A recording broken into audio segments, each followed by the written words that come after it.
Yo, what's up? It's your boy Sal reporting to you. This is to give you another first video on my retro street lamps. They're high pressure sodium. Originally they were high pressure sodium post top luminaires that were made in the 1950s. I like them because of their the saucer hoods to them. And they kind of remind me of a big giant mushroom. Just to give you the specs of how it looks like if you're standing underneath it.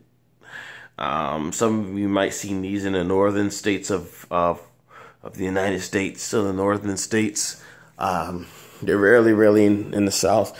I bought them from a guy on eBay that lives in North Carolina, Asheville, North Carolina. Got these around $12.50 for all of them.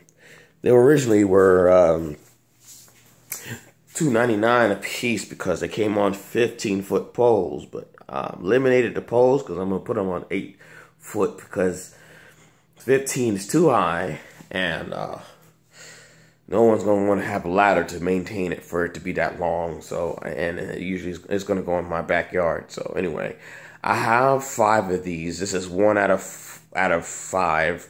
The other 4. Well, actually, I have a test plug on it, which usually running power to it right now, and it's coming down to this socket here. But people that know about high pressure sodium lights and knowing about the power they need to feed these lights would know or would ask, how are you powering it up to a regular 120?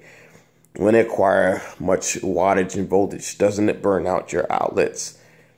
Good question.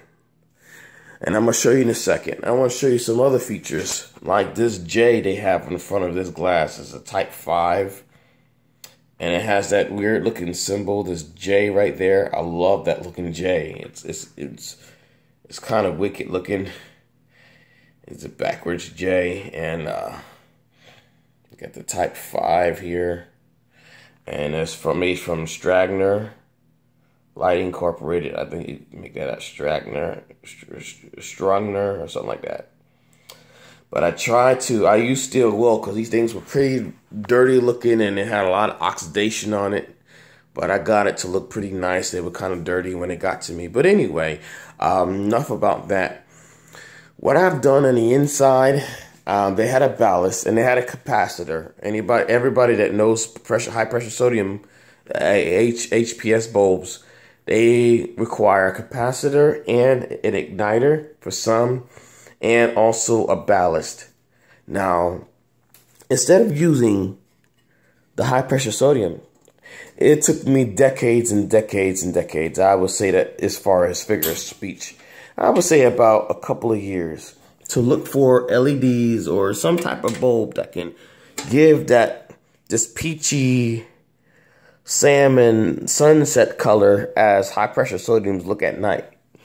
And I wanted to give that authentic, that sunset romantic look to street lamps, how they always look, as you see in the video. And it's the color is to the T.